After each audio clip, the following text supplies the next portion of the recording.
Thank you all so much for coming. This is a real pleasure to introduce not only an amazing scholar, Tim Lorek, but also a great friend and colleague. So just going to tell you a little bit about his background and the structure of today. We're going to do about a 35-minute talk on his new book, award-winning book, and then we're going to open it up for kind of Q&A.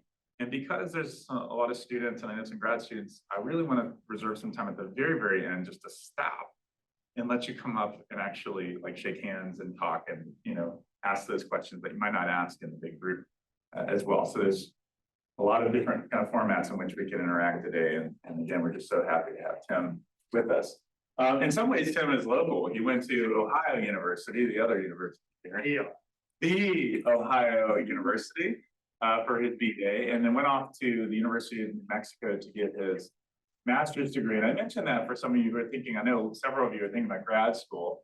You know, it's great, I think, to cross-pollinate with different institutions, to leave where you studied and go find new advisors and new mentors and then travel on. He then went on to get his PhD from Yale University, where he helped to coordinate what I think is one of the more prestigious librarian studies programs there. And this book was in part a product of that research and work he did when he was a student at Yale. I felt kind of torn about whether I mentioned the brief stop that he made at a university up north. So I'll just mention that, and we'll move on quickly. He was there for a brief moment after Yale, and then ended up at the College of St. Scholastica, which is in Duluth, Minnesota.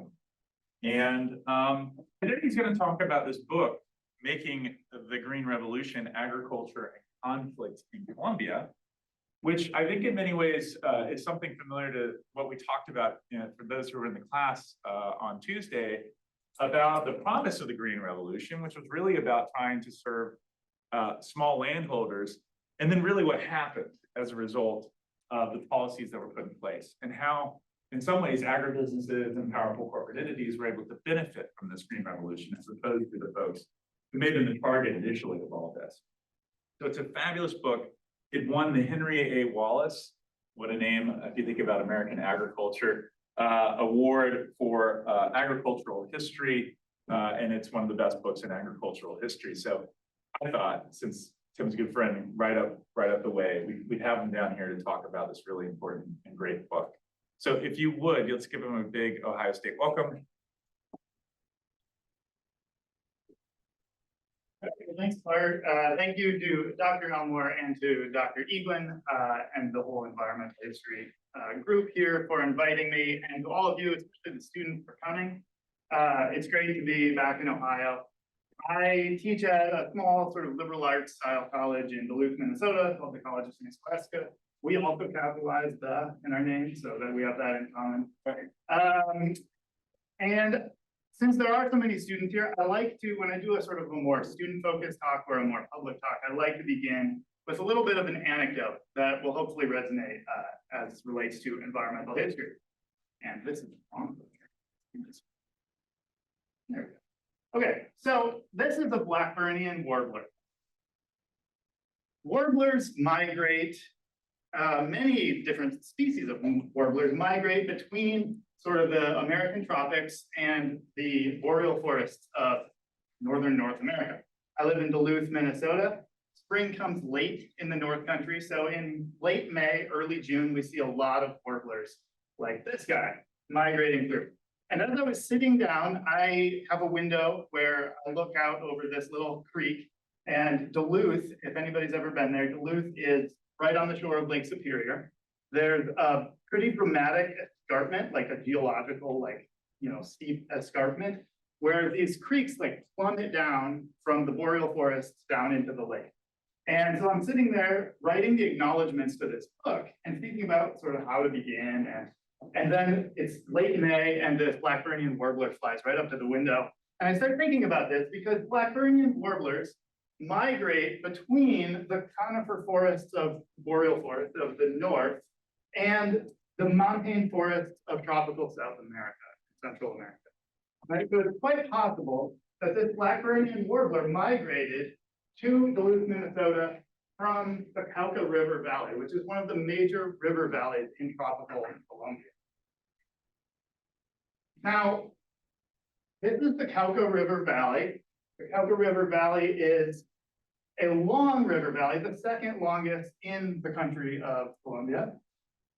And it's in the political department, the province of the same name, Cauca Valley Department. Right here, its biggest city is Cali. And the river runs from south to north across this province or department. This is a little bit blurry, I guess, but this map shows sort of basic Colombian geography. The Cauca River is right here in between two chains of the Andes Mountains, right? A western cordillera along the Pacific coast and the central and higher cordillera in the central of the country, okay? Historically, ecologically, the Cauca River Valley was full of wetlands, places called in Spanish that are called lagunas. And these are images of the only remaining laguna wetland in the Cauca River Valley in the Cauca Valley province, called Laguna del Sonso. And it is curiously under the authority of the Cauca Valley Corporation, the CVC, which if any of you have studied in a US-based history class or a capitalism class or an agriculture class, the Tennessee Valley Authority, the TVA, right? The CVC is a hydroelectric and irrigation program that was modeled after the TVA. Right? So interestingly, in this project, we can think about how interesting it is that the only remaining wetland in this river is under the authority of the entity that destroyed all of the wetlands in this river. Because today, the Cauca River Valley is primarily a monoculture of sugar. This is what most of the valley looks like. Many of these sugarcane fields are harvested, and the sugarcane product is then milled by one of just 13 major sugarcane refineries. So it's big business, big business. And this is the historical situation that I trace in the book. How does this famously fertile tropical river valley, long touted for its agricultural potential, become singularly devoted to a monoculture of sugarcane, which, as Dr. Elmer noted at the beginning, right, that seems to contradict the purpose of the so-called Green Revolution. Sugarcane is not a food necessity, right? It is not wheat, it is not corn, it is not rice, right? It's a sweetener. And so if our goal is to feed the global hungry, right, then how does sugarcane fit into that, especially large-scale monoculture corporate sugar? Okay, so this is the book where I try to trace two different historical processes and weave these together. The first is that very question I just mentioned. How does this valley become associated with a monoculture corporate sugarcane industry? The second is, what role did Colombia play in the global Green Revolution? And so the book has three different parts where I try to trace these histories on different planes. I'm going to talk today about a history in three stages, an historia en tres etapas. The first one, the first sort of episode, is the formation and founding of an agricultural experiment station, something called the Palmira Agricultural Experiment Station, or affectionately known as La Granja. This was a locally funded agricultural science initiative in the 1920s in the Cauca Valley. The second conjuncture we'll explore is the pivotal moment in the mid to late 1930s when a sugarcane virus, the mosaic disease, causes a state emergency and a state intervention, which leads to, ironically, the rise of a corporate, tightly controlled sugarcane monoculture industry. And then third, we'll look at a period about 10 years later when foreign experts, largely from the Rockefeller Foundation, but also National Geographic, Michigan State University, and others, would they come to this valley and begin their own Green Revolution project in the post-World War II period. So to start, the Cauca Valley in Colombia in the early 20th century was considered a region of great potential. It was a famously fertile valley. Alexander von Humboldt supposedly raved about the agricultural potential of this valley. It's not exactly true. His words were embellished, but nonetheless, this was a famously fertile valley that had long been associated with the potential of growing the Colombian economy, diversifying the Colombian economy. And this image shows a group of workers from a cane field in the early 20th century eating a stew for lunch, a sancocho. By the early 20th century, many political leaders in this region had started to worry about the political risk of having all of these working class people in the valley who were increasingly disillusioned by their lack of economic opportunity. And so this far predates the concern about hunger in the Cold War period after World War II. Local politicians are concerned in the 1910s and 20s about the political risks of hungry workers and peasants. And many of these, so this last image, these are workers, right? So these are field workers. But not everybody was a wage laborer in the early 20th century in the Cauca Valley. In fact, many people, including many Afro-Colombians in the region, were small-scale farmers who did a mix of subsistence and market farming. This picture of this particular family in the early 1930s shows a cacao winnowing table. Right? So cacao chocolate, right, comes from this bean that comes from a pod, from a tree, right? And they're winnowing the husk, right? So here are the cow nibs, and this is these are the husks that will be discarded for animal feed. If we zoomed out, the next picture in this sequence shows a basket of corn and plantains over here. So this is mixed agriculture, right? These are small family farmers who are growing basic tropical staples, corn, plantains, maybe rice, for their families, and then growing a market crop like cacao or coffee or something like that for some cash. Okay. Regional politicians in the 1920s in Colombia started to envision ways that they might use the state in order to provide scientific opportunities to sort of modernize, and it's a slippery term, but we'll use it cautiously, to modernize agriculture in the valley, both for the benefit of these small family farmers, but also to quell the risk of unhappy peasants and workers in the field. So in 1927, the Palmira Agricultural Experiment Station is founded. This station was, in some degree, which I'll talk about in a second, modeled off of similar agricultural research stations in the United States, including Ohio. But it was very much a domestic project, and it's important to stress that. This was not a foreign project. This was a domestic effort.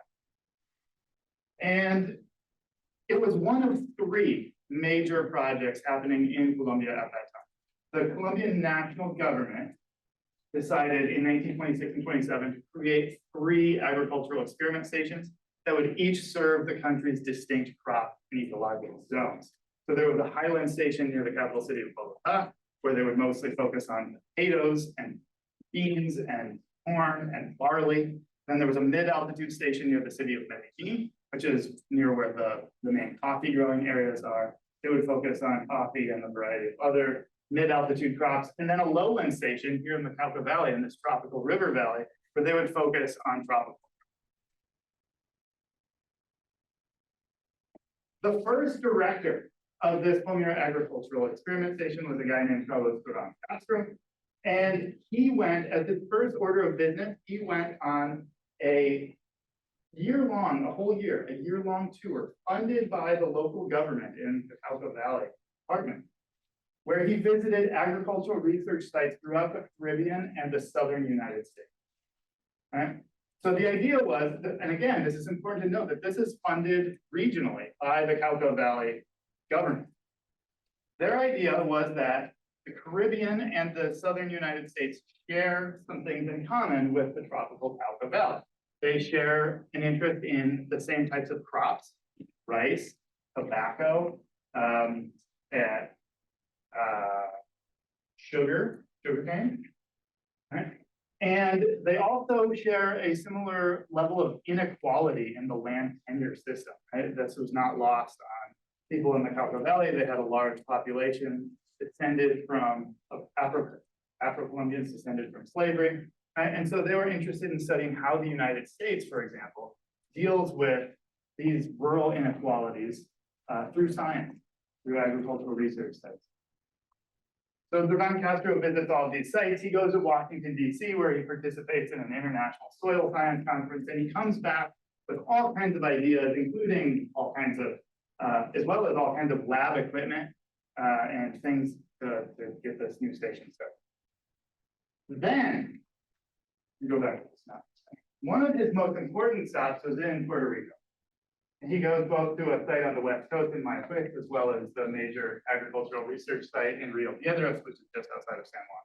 While he's in Puerto Rico, he makes connections with a bunch of Puerto Rican scientists, which is unique and important because Puerto Rico as a territory, right, as part of the US sort of empire in this era in the 1920s, Puerto Rico has access to the United States Department of Agriculture, USDA, right?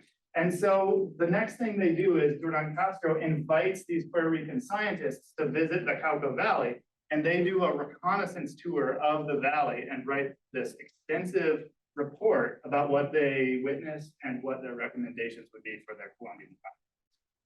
Right? Now, this report was considered by many politicians in the Cauca Valley the so-called Bible of Colombian agriculture, going into the late 1920s and early 1930s. The report focuses on two problems with Colombian agriculture. The first set of problems are poor practices. Right? They note that Colombian agriculture is hindered by rudimentary equipment, by poor access to high quality and disease-resistant seeds, by poor irrigation techniques, et cetera, poor practice.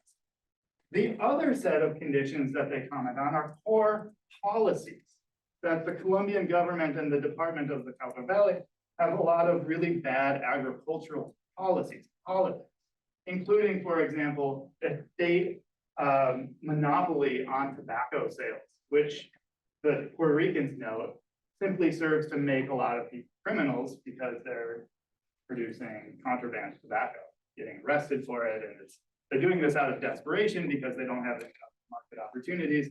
And so simply getting rid of this state monopoly on tobacco sales, they say, could help this condition. So poor practices and poor policies.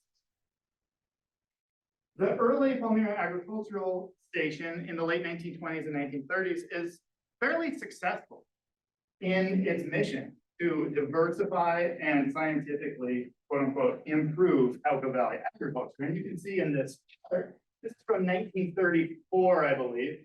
And this is a graph showing seed packet distribution, right? So agronomists under the employment of the Palmira station canvass the countryside and they distribute seed packets of these disease-resistant varieties of corn, of rice, of tobacco, other things being researched at the Palmira station. The Cauca Valley Department is by no means one of the largest departments in Colombia, and it's a very, very middle-sized department in terms of both geography and population. And yet, by 1934, they're distributing 8,000 plus seed packets annually. This is the largest number of any political department or region in the country. And it's not just agronomists distributing seed packets to help these small farming communities. They also establish schools. And again, the Puerto Ricans are instrumental in this project. In the 1930s, the departmental government, with the advice of Carlos Jardón, the leading Puerto Rican scientist who leads that reconnaissance mission, they established an agricultural college, what's later going to just be called the Tropical Agriculture School. Eventually, this will become part of the university, the National University of Colombia. It'll be the agricultural science campus of the National University, and it's essentially the equivalent of the Ag School at Ohio State. Right? And so this is founded in the 1930s as part of these efforts. They also establish secondary schools, farm schools for kids. And the idea behind this is very intentional, that they want to bring together the children of the hacendados, the large landowners, and the children of the peasants, the small cultivators. And they want to have them learn together in the same classroom to learn this 20th century sort of scientific agriculture, right? To learn how to use the most scientific and modern types of irrigation, and learn how to plant disease-resistant seeds, and all of these techniques that have been under investigation at the Palmira. These students get scholarships to attend these schools for free. They eat together in the lunchrooms where they eat the produce that they grow themselves at the farms. And so this is, in some ways, this is during the Great Depression, this is during the 1930s, and in a lot of ways, this is a democratic project, right? It's a democratic project to bring together different classes in Colombia and teach them scientific agricultural techniques. Children in plantain and banana fields on the left, and then in a tobacco field on top. Similar to the cacao growing family I showed you earlier, the schools themselves would fund themselves by growing a cash crop like tobacco to sell on the market, and then grow their food crops for their local consumption. And so they're practicing this sort of mixed style agriculture, even as an institution. Okay, so all this is happening in the 1930s, right? Meanwhile, the Cauca Valley is becoming, it's not yet known for, but it's becoming known for its sugarcane cultivation. For the Puerto Ricans and the Palmira Agricultural Experiment Station, sugarcane was just one of a diversity of crops that they studied. But something happens in the mid-1930s that changes this. And that something is a plant disease called the sugarcane mosaic virus. And the sugarcane mosaic virus arrives in Colombia in the mid-1930s. The first report of it that I found was 1934, which is really late. The mosaic virus devastates most of the Caribbean sugarcane fields in the 1910s, and then it hits Louisiana and Florida and completely changes the sugarcane industries down there by the early 1920s. So because of poor transportation connections, it actually arrives quite late to the interior of Colombia. But nonetheless, and the Puerto Ricans, by the way, in 1927, 28, 29, they're screaming about this. They're saying, you guys got to adopt these disease-resistant canes because you're playing with fire here. They don't do it for a variety of cultural reasons, which we can talk about in the Q&A if people are interested. And then, of course, it arrives. Right? And sugarcane fields, large and small, are devastated across the mid-1930s in Colombia. So, at about this time, agronomists, including their Puerto Rican allies, are investigating disease-resistant sugarcane varieties, and the Palmira Agricultural Experiment Station begins a pilot project with a wild sugarcane that's sent to them by a USDA researcher named E.W. Brandis, who collects it on his voyages to Central Asia, right? And the Amu Darya River Basin in what's today Uzbekistan and Turkmenistan. So there's this wild grass, this wild sugarcane that this USDA scientist is researching in Central Asia. He's sending it over to the USDA offices in Washington, D.C., and then the sugarcane research site, which is in Canal Point, Florida.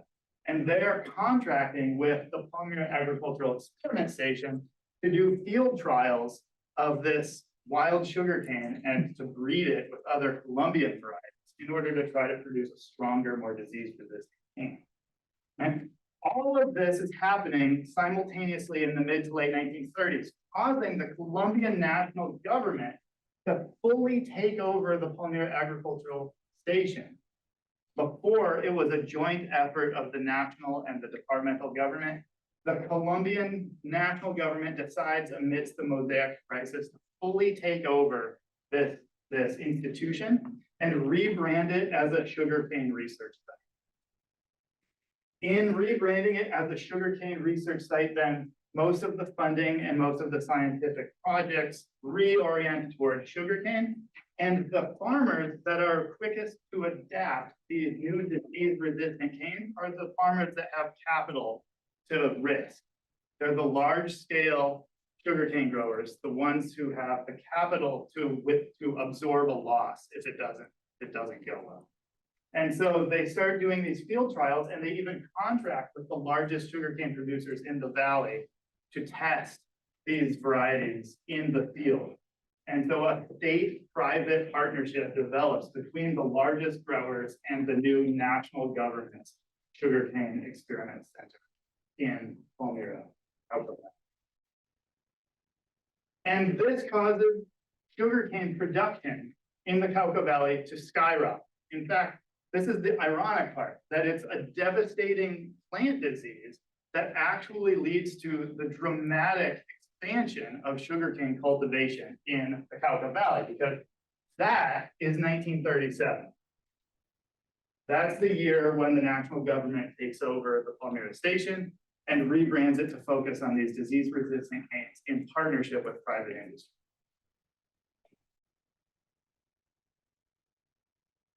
And so even English language trade journals start picking up on these developments in Colombia and start raving about the success and the modernity of these new Colombian agribusinesses, of which there are approximately, it fluctuates by the year, but somewhere between 12 and 15 of these large corporations that are controlling those industry as we get deeper into the middle of the 20th century.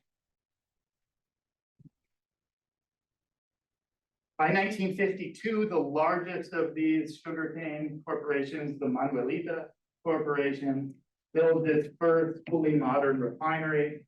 And it's then in the 1950s that the production of refined white sugar takes off in the Cauca Valley. Now, this is happening at the expense of growing something else, which is called panela. Panela is the unrefined sucrose, the blocks of unrefined sucrose that Colombians traditionally would shave to put in a drink or to sweeten food, right? And most small sugarcane farmers in the Cauca Valley traditionally grew panela, which they would grow the cane. There were certain varieties of cane that were better for panela, and then they would evaporate the juice and create these blocks of sucrose to sell in local markets. Right? This expansion of corporate refined sugarcane is displacing those smaller industries. And you can see here, this is happening with, at the same time as large and expansive irrigation projects, irrigation infrastructure projects. So by this year, 1959, right, the 13 largest sugarcane mills in the Cauca River floodplain, these 13, right, are growing, they're less than 1% of the total properties, total agricultural properties in the department, but they're growing almost 50% of the irrigated crop, right? And so this is leading to a tremendous imbalance in terms of who has access to capital and irrigation. Actually, one more thing on this for the next slide. This situation then leads, one thing leads to another. And this situation then leads in 1954 to a visit by David Lilienthal, who's the head of the Tennessee Valley Authority, or had been head of the Tennessee Valley Authority. He comes to the Cauca Valley on a government-funded consulting trip, and this leads to the establishment the next year, 1955, of the Cauca Valley Corporation, the CVC, modeled on the TVA, this hydroelectric and irrigation agency, right, which works very closely with the corporate sugarcane industry. In fact, the CVC's board is primarily composed of the CEOs of the largest sugarcane refineries.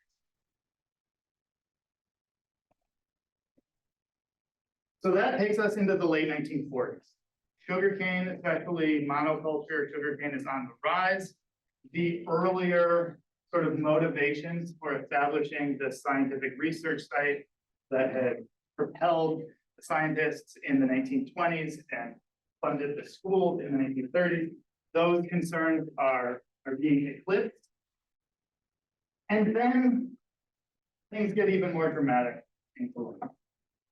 So in 1947, National Geographic visits Colombia, and a famous canoeer and river runner named Amos Berg he paddles up and down all these rivers in Colombia, including the Cauca River. He writes this story about the juxtaposition of tradition and modernity in Colombia. And I love this picture because there's like, because of the burning of the wheat field, it's like there's this storm brewing on the horizon. It's kind of like a Hudson River School painting, right? It's like modernity is coming, right? And so National Geographic is picking up on this idea that rural Colombia and the Cauca Valley in particular are in a period of transition. Right? And then in 1948, in April of 1948, in the capital city of Bogota, populist liberal political leader Jorge Eliezer Gaitan is assassinated on the streets of the city on April 9th, 1948. It leads to what most people regard as the largest urban sort of uprising or riot of the 20th century, at least for the Americas, which is known in Colombia as the Bogotazo. This essentially resulted in the burning of the entire downtown core of Bogota, many deaths, injuries, and people arrested. And it sets the country into a period of dramatic violence.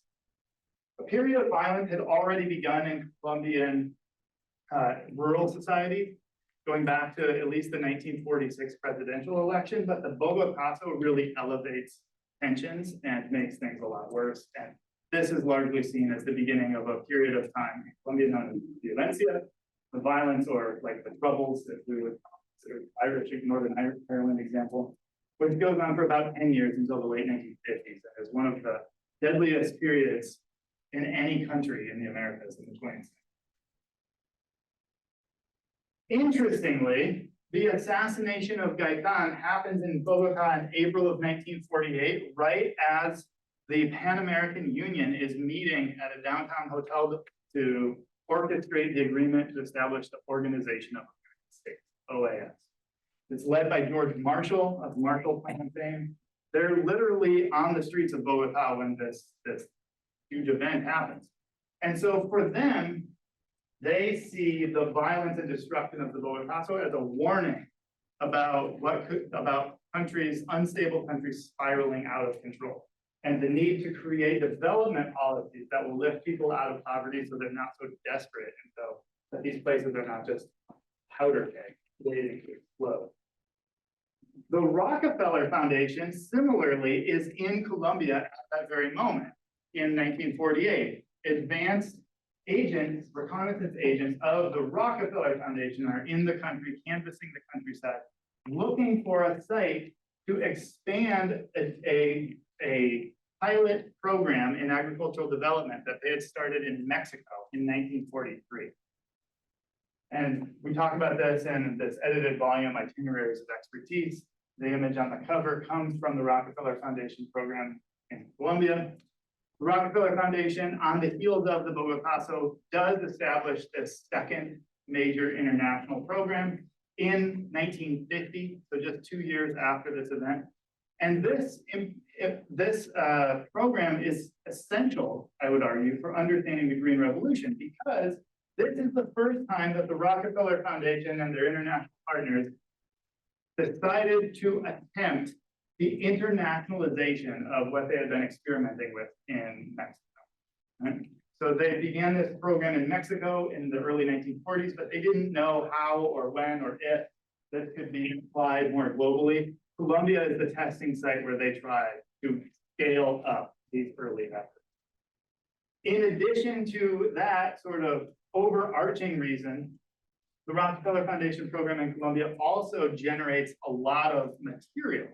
They have a major maize germplasm collection campaign, which results in breeding material that will then result in the new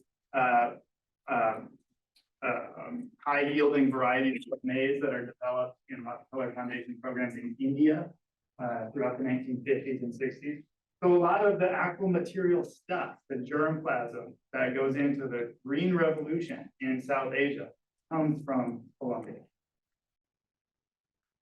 But the Rockefeller Foundation is not alone in this international pursuit and interest in Colombia. The World Bank, the World Bank, which was then the IBRD, the International Bank for Reconstruction and Development, produces its first country report in 1950. They're in Colombia in 1949, 1950. And so they're interested in Colombia because of the Bogotazo and the sort of strategic geography of Colombia in the middle of the Americas. So there's all this international attention on development projects in Colombia. The United States government's Point 4 program contracts with Colombia, and Michigan State University develops a partnership with the Cauca Valley in particular, where they send Michigan State professors to these agricultural colleges in the Cauca Valley. And in many cases, they end up doing field trials at the largest sugarcane corporations, because these sites, once again, are the ones that have the capital and the ability to absorb risk. They invite all of these foreign specialists and participate in these experimental projects. Many of these experimental projects include the intensified use of pesticides and fertilizers, right? And it's notable that the Point 4 program that the United States government establishes in Colombia is a partnership between the regional government in the Cauca Valley and Michigan State, because Dow Chemical is located in Midland, Michigan. And so it's through the Michigan State professors' connections to Dow Chemical that Dow thus begins marketing more and more of their products in the country, and other companies do the same. Shell, for example. And I just want to point out, this is a statistic I'm going to read to you because I want you to get a sense for how things are changing dramatically during this period. Right? So just one example of saltpeter fertilizer, right? Potassium nitrate. In Colombia, between 1936 and 1941, so right before this, the sale of this particular type of fertilizer goes from 15 tons to over 3,000 tons in a 5-year period, which is a figure that is like a 20,000% jump. And the US Embassy describes the accelerated and intensified use of pesticides and fertilizers in Colombia as, quote, truly astonishing. So even the US Embassy is intensely impressed and a little bit worried about the chemicalization of these landscapes. The Rockefeller Foundation and others also advocate for mechanization for tractors. They have all these competitions, and they award the winners of these tractor competitions with gasoline. And then they experiment with DDT, as they do elsewhere around the world, during this era, right before spring. So all of these development projects are sort of inadvertently aiding big business in the Cauca Valley. At the same time, the Rockefeller Foundation decides that they want to be done with these country-specific programs and create a global network consortium of agricultural research. And so they begin to pivot their projects in Colombia to the formation of something called the International Center for Tropical Agriculture. In Spanish, the acronym is CIAT, right? Which becomes one of the four original institutions to comprise the CGIAR, the Consultative Group for International Agricultural Research. And the other 4 original sites are in, so that's Colombia, Mexico, Nigeria, and the Philippines. These are international agricultural science centers that are designed to not focus specifically on that country or that region's specific problems, but rather investigate agricultural science and tropical agriculture that can be modeled and scaled up and applicable to people all around the world. So you have this situation then developing in the Cauca Valley, where the international community is focused on this institution, CIAT, which itself is focused on the world tropical ecosystem. Meanwhile, outside of the gates of CIAT, you have this expansion of corporate sugarcane. It's a disjuncture in the Colombian landscape. Significantly, the sites in Colombia and Nigeria are also founded in conflict societies. So Colombia had just come out of La Violencia. The early guerrilla groups, the FARC and the ELN, had just been established. The leading sugarcane company's president had just been kidnapped and assassinated by the FARC, the oldest and largest guerrilla group in the Americas in the late 20th century. Meanwhile, in Nigeria, the Biafra Civil War is going on. And so there are these efforts to found globally oriented agricultural sites in places that have a lot of local growth. And so one result of this, which is, I wouldn't argue intentional, but one of the sort of unintentional results is that you have this advancing inequality. So for this, I overlaid this map. This is a map of the 13 largest sugar corporations in the Cauca Valley, overlaid with a Gini coefficient map of land. Right? So the darker shaded municipalities show where there's the highest rate of land inequality in Colombia. The Cauca Valley is one of the most unequal regions of one of the most unequal countries in the world. And as you can see, the municipalities where the sugar industry is concentrated comprise the most unequal municipalities in that unequal department. And I'll leave you with this that we can ponder. CIAT still exists. Right? The International Center for Tropical Agriculture still exists in the Cauca Valley. But interestingly, they've stopped doing locally oriented science altogether. And the land that they own, they actually lease out to the corporate sugarcane industry that surrounds them. Right? And so this photo shows the gates of CIAT, but all this CIAT land around it is sugarcane that goes to the corporate sugarcane industries, those 13 major corporations in the region. And so this is the sort of juxtaposition that I want us to think about in conclusion, right? What does it mean to have this massive international effort, the Green Revolution, and then the product of the Green Revolution, this international consortium, the CGIAR? What does it mean to have all of this work go into founding these networks when they are physically located in places in which the actual agricultural landscape is dominated by corporate monoculture? These are questions I think that apply not just to Colombia, but to global agriculture, especially in the tropics in the 21st century. I'm going to leave it there, and I want to hear your thoughts and questions. Thank you very much. Let's now field the questions. So raise your hand if you have them.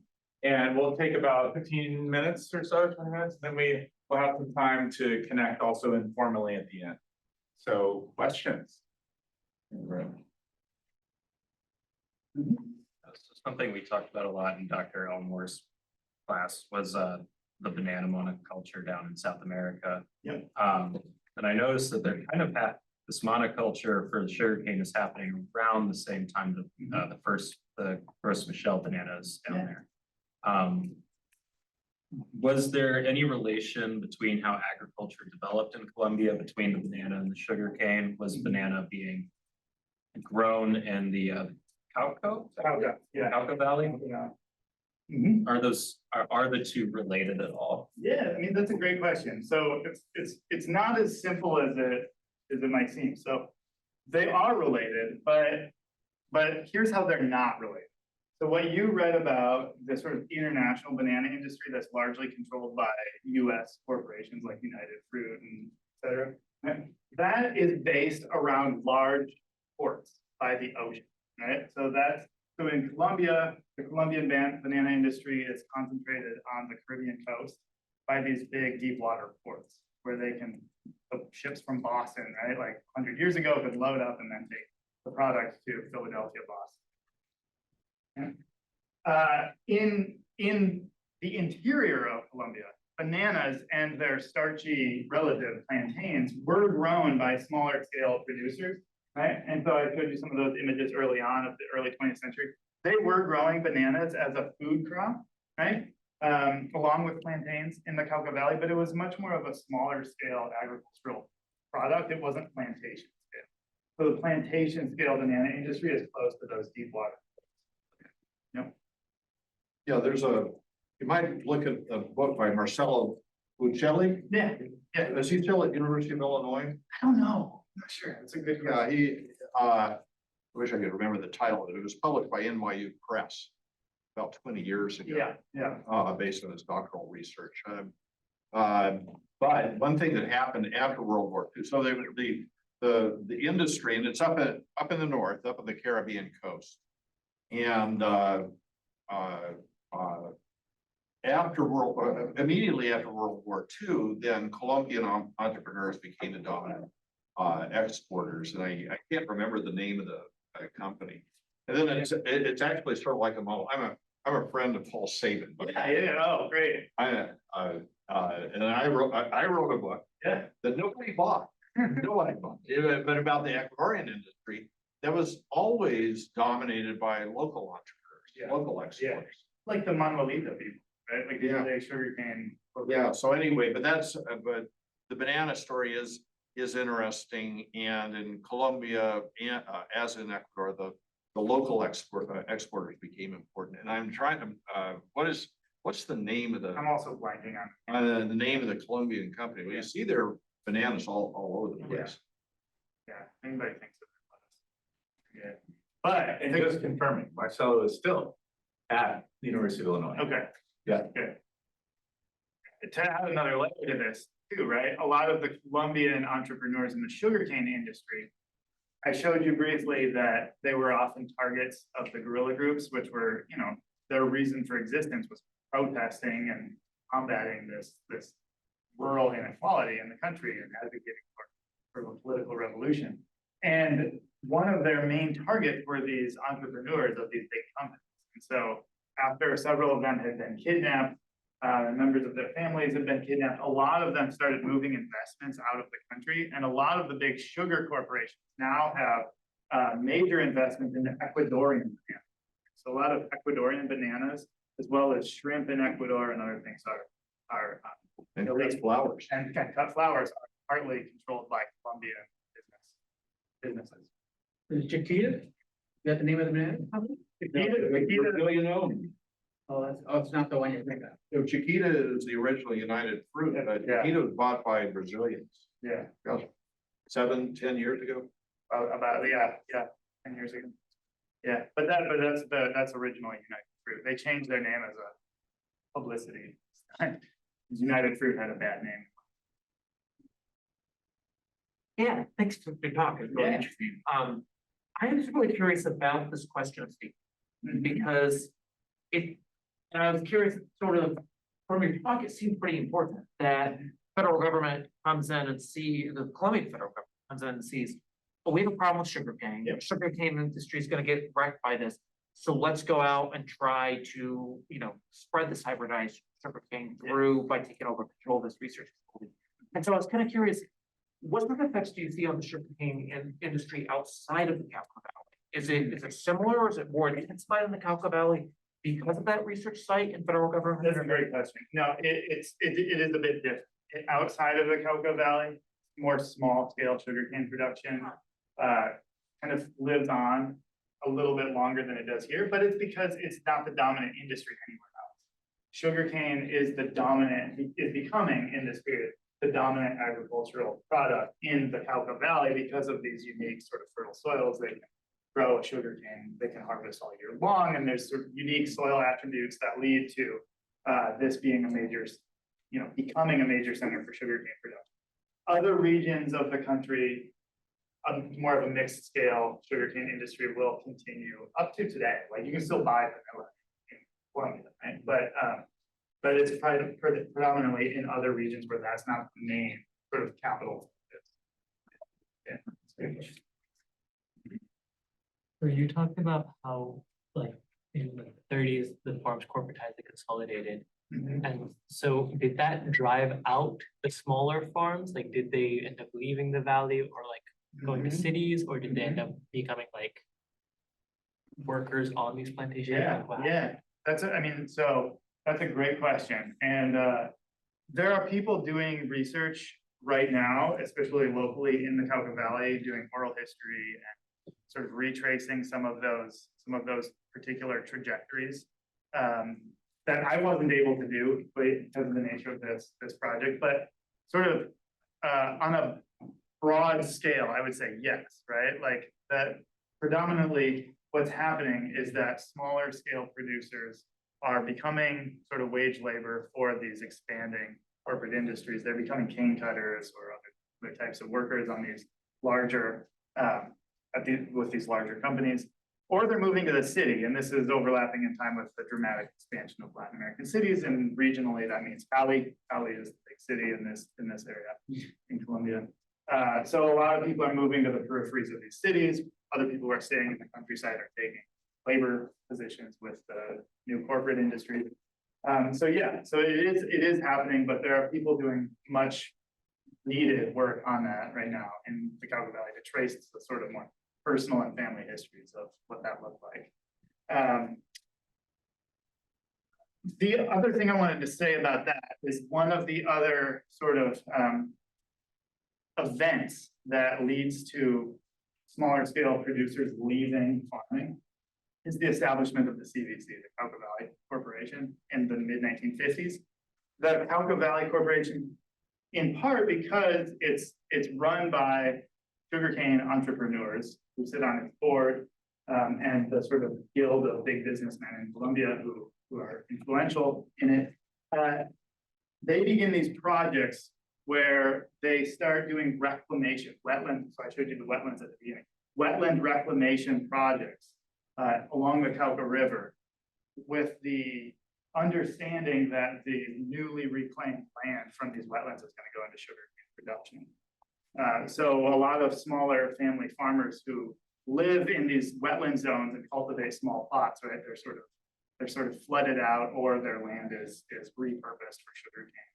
And a lot of people are actually displaced in some of these municipalities in the northern valley. Amy Offner, who wrote a book called Sorting Out the Mixed Economy, actually does a really good job of looking at that process. I'm thinking, I walked in late, so I apologize. You might have covered this, but the green revolution, as I think of it, was initially focused largely on wheat and rice, and which are not industrial crops. And so one question I have is, what you learn, what you find from your research addressing sugar, which is the quintessential industrial crop, huge economies of scale, always has been, and how your findings apply to the grain sector. And then the other question is more specific to Colombia, is that I understand that the coffee sector up around Medellin was sort of like Costa Rica's coffee sector. A lot of small to medium-sized farms. There are fewer economies of scale in the processing and the production of coffee. And so might the green revolution have played out differently in that sort of setting in terms of more land concentration up there versus in the sugar zone in Cali? So first on coffee, the other thing that the coffee growers have is the National Federation of Coffee Growers, which is this massive and deeply important political lobbying group in Colombia. And the owners of the Juan Valdez trademark. Exactly. So so they are really important at a national level in terms of lobbying the national government for policy on things like tariffs and things like that, because they're very organized. Right? And so the coffee sector is very, very organized. Notably, the National Federation of Coffee Growers was founded the same year as these agricultural experiment stations, 1927. So all of these things are happening on the same sort of timeline in Colombia. But it's a different sector, right? And it's a politically powerful one that has a lot of interest in it. It has not been taken over by plantation. Correct. Now, back to the other question about the Green Revolution, and I'm actually going to go back because the Rockefeller Foundation in Colombia is primarily focused on rice and especially corn, maize. And so the Green Revolution projects in Colombia are not about sugar, right? So sugar is something that's happening in the background. and that is benefiting from the capital flows that are coming in through these international connections, right? But the actual programs themselves are focused primarily on maize. They do some work in the highlands near Bogota, and barley, for example, wheat. So, but the thing about those projects is that a lot of the germplasm for this is going to India, right? And so these projects are focusing on maize, right? But they're then using the germplasm from this for breeding programs in South Asia, right? And meanwhile, locally, outside of these research centers, right, the capital flows coming in, all the scientists coming in, all the investment coming in, right? The irrigation projects that are happening in consultation with the IBRD, Lilienthal and others, right? That's all benefiting this nascent sugar industry.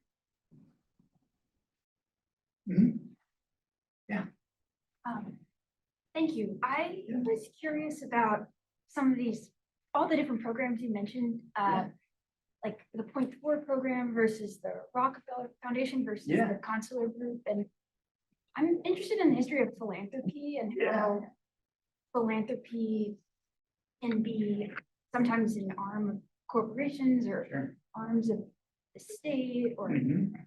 Point Four is it, I guess it's an aid program, but it's run by, I guess, how are you thinking, like, what's Yeah. a philanthropy, what's a cooperation? No, this is a great and complicated question. So point four, comes from Harry Truman and his speech where he describes this international aid. The way point four worked on the ground, at least in Colombia, I think it's pretty similar in other places, is that the US government contracts with land grant universities. Right? And so I'm not sure, Ohio State probably, maybe some of you know this, Ohio State probably worked with a specific country. A lot of times that's how it worked, like Texas A&M, for example, worked primarily in Mexico. Michigan State got a lot of the government contracts work. So I'm not sure where OSU worked, but but it's that sort of thing, right? And so the US government would contract with land grant universities to then work with in partnership with these countries and their local universities. So point four is a government project, government aid project that's sort of operating through higher education and research centers. But again, sort of like the Rockefeller Foundation, sort of like the Green Revolution, they're finding it really difficult to work with anyone on the ground in Colombia who's not a big producer, right? And so the Michigan State faculty, in fact, if you go to the archive at Michigan State and you read all of their reports, they're just constantly complaining about their inability to make any inroads with farmers in the Cauca Valley. And a part of this is like obvious, like they don't speak Spanish, right? It's like they don't understand Colombian society, they don't speak Spanish, their students hate them. Like, it's a lot of like, oh. So they're frustrated by these very obvious kind of problems. And so they end up partnering with the people who are really willing to like work with them, which is the large corporations. And so then they have connections with groups like Dow Chemical and others, and then these big corporations that are offering up their fields for field test sites, right? Then they get these lucrative contracts with Dow, and it kind of snowballed from there, right? So it's not really intended for that, but that's the way it works out on the ground because of, in a lot of cases, because of a sort of cultural misunderstanding. Yeah. So, like, methodologically, because I also deal with like government, private entities. You just think of them each on their own terms and not like this is a government actor, this is a philanthropic actor. Yeah, I think it's messy. Yeah, I think it's really messy, right? Like they start out as one thing, but they're deeply connected in a lot of complex ways. Yeah, no, I that's a hard thing to. I think I guess my short answer would be to just embrace the fact that they're really messy, right? They're not just one thing. So the Ohio State, so I'm from the College of Agriculture, I was. So point four, I think that was from, that was a term of Harry Truman. Yeah, true. And so it was the forerunner of the U.S. Agency for International Development. And through this period, exactly as our speaker described, there were partnerships between universities and institutions. Ohio State was very active in Brazil and also India. I don't remember the institution in India, but in Brazil, Ohio State was sort of lucky. It landed with the agriculture university, agriculture college of the University of Sao Paulo, which Sao Paulo State is sort of like California, New York, and Texas rolled into one. But that's how dominant it is. So this is a very well-established campus. It existed long before Point 4, and it involved training of their faculty. They came up and got PhDs, and then faculty from here went down and actually learned some Portuguese. It's tougher than learning Spanish. Yeah, and that relationship continued subsequently with more with the professors here as colleagues of their former students and so forth down there.